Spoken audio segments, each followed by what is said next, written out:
Hey guys, it's Angelo, and welcome to my Shadow Priest guide on the World of Warcraft Legion beta. A lot of things have changed since War of Draenor, and I personally think that the Shadow Priest resembles its older versions again, which is really cool because I personally really miss that. This guide is meant to help you get an understanding for the class and be ready for it when the expansion finally launches. I'll be discussing what basically makes a Shadow Priest, talents, my personal artifact path, add-ons, and some macros that I currently use. Keep in mind that as always guys, this is still a beta and all of the numbers you see here are subject to change. That being said, I hope you enjoy this video and learn something from it, because that is the main part, right? You obviously came here because you want to learn something. This is my first guide, so if I forget something or don't elaborate on something you would like to know more about, please give me feedback so that I can improve and you can have more detailed information in the future. Now, without further ado, ladies and gentlemen, let's get right into it.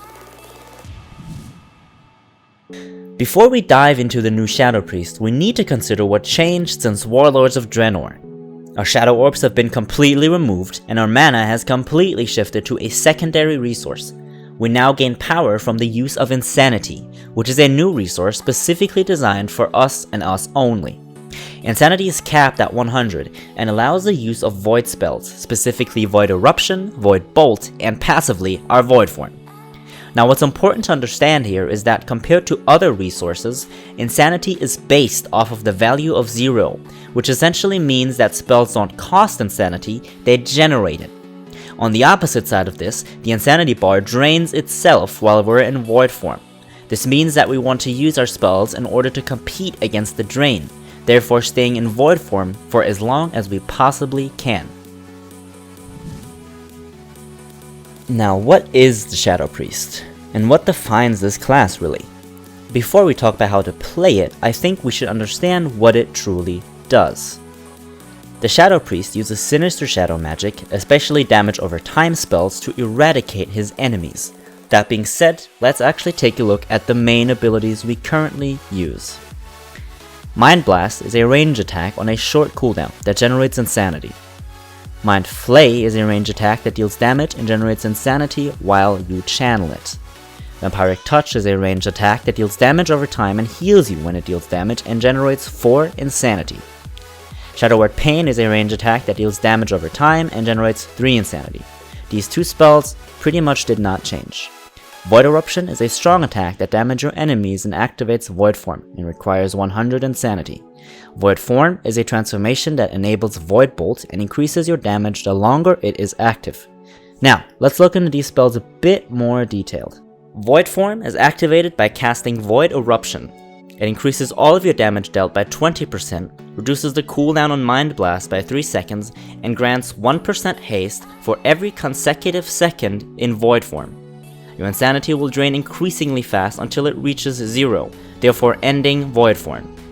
When Void Form ends, you gain Lingering Insanity, allowing the haste bonus to persist for 1 minute or until you next enter Void Form.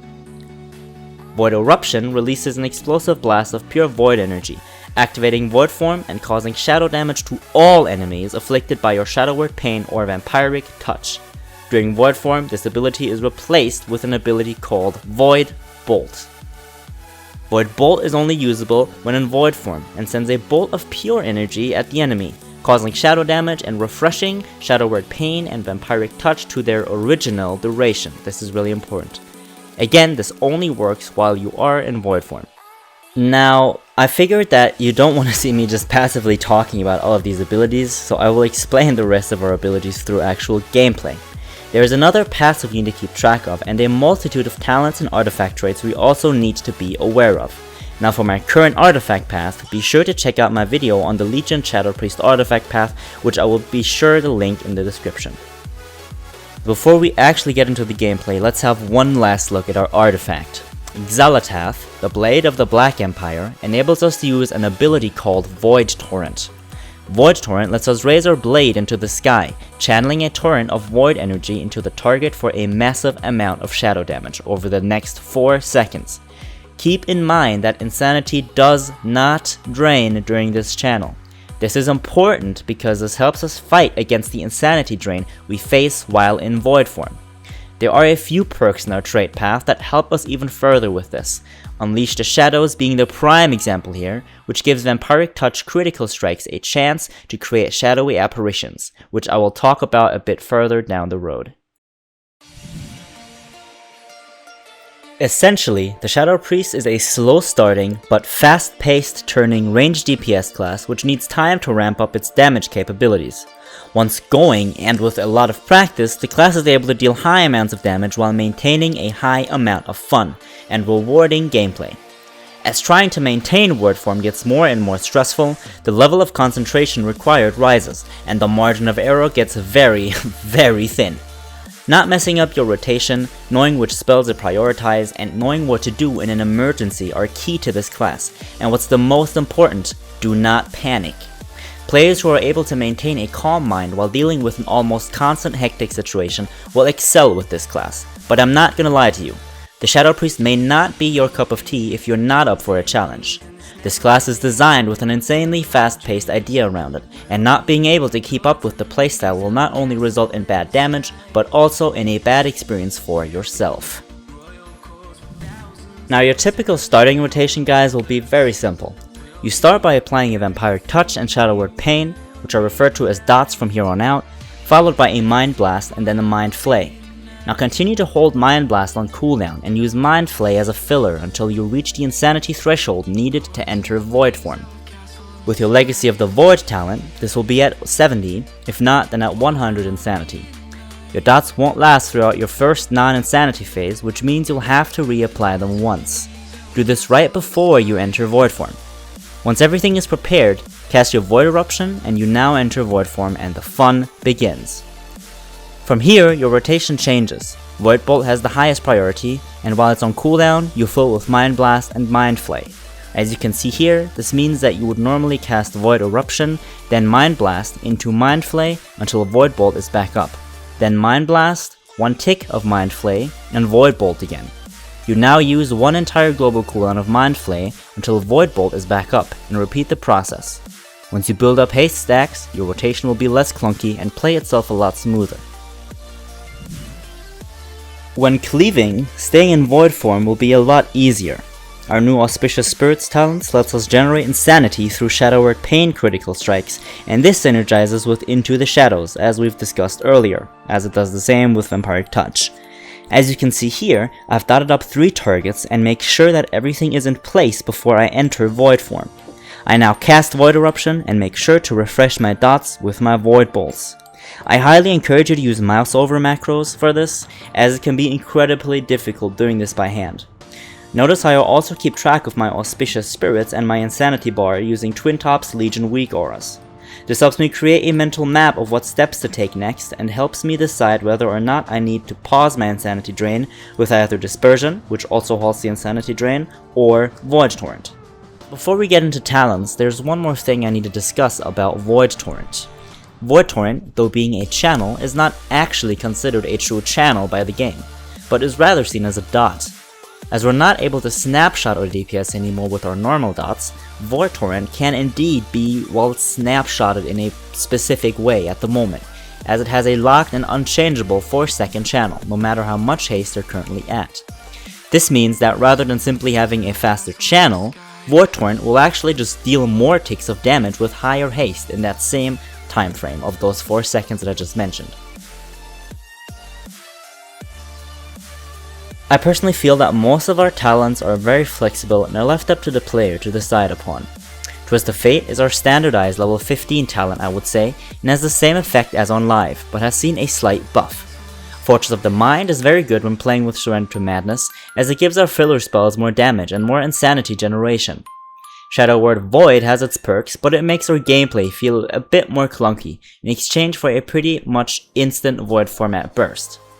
Level 30 talents are entirely up to you. I personally use Body and Soul, and level 45 talents are also up to you really. I prefer Dominant Mind as it allows me to control a mob as if it is a pet. In your level 60 talent tree, Void Lord has its perks when playing with Legacy of the Void, as it lets you take your lingering insanity into your next Void form for 8 seconds.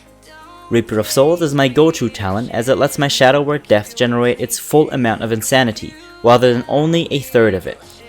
This comes in super handy once you're in execute range. Void Ray is a talent I personally didn't like at all. It buffs our Mind Flay, stacks up to 6 times, but doesn't change the aesthetics of it in any way. Overall, the other two talents are preferably in this tier at the moment.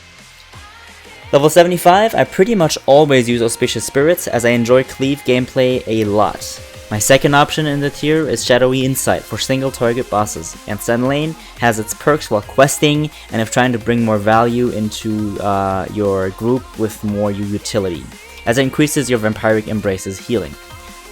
Level 90 talents, I currently use Power Infusion as Mindbender is bugged and doesn't actually generate insanity. Blizzard fixed that. Else I'd be using Mindbender.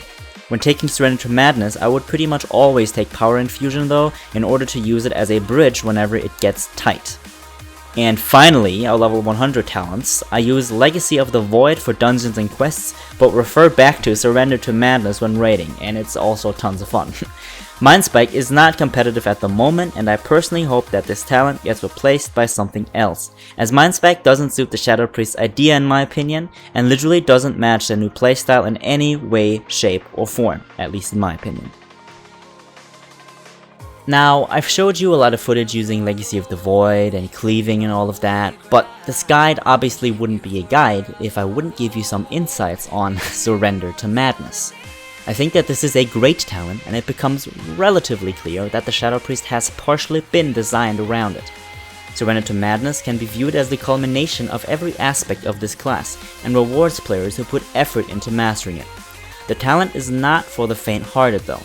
Your insanity regenerating abilities generate 200% more insanity, and you're also able to cast while moving until you exit Void form. And then, my friends, you die. Horribly. What this gives you is an incredibly fun ultimatum. Stay in Void form for as long as you can and play to the maximum of your abilities. Or, well, just die. If played well, you are able to do scary amounts of damage over time, but no matter how good you are, ultimately you will pay the price of death, as Surrender to Madness only lasts 3 minutes tops. I'm about to show you some footage of me using Surrender to Madness and reaching 100 stacks while in Void form. I use the talents to suit it accordingly, so Fortress of the Mind, Auspicious Spirits, and Power Infusion are indeed used.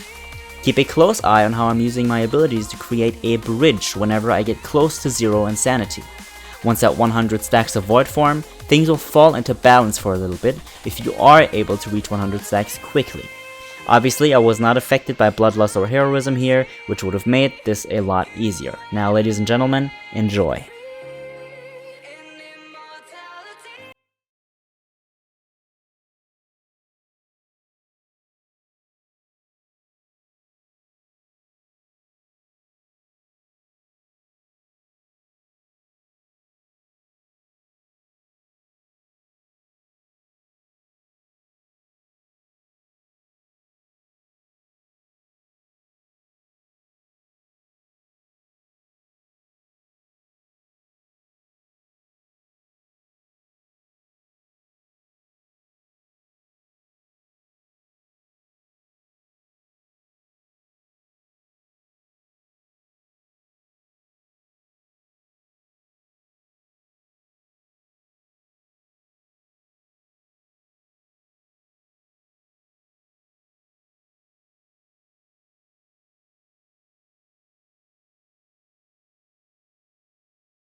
And that is a wrap for today, guys. Thank you very much for watching. I truly hope that this guide proved helpful for you in at least one way.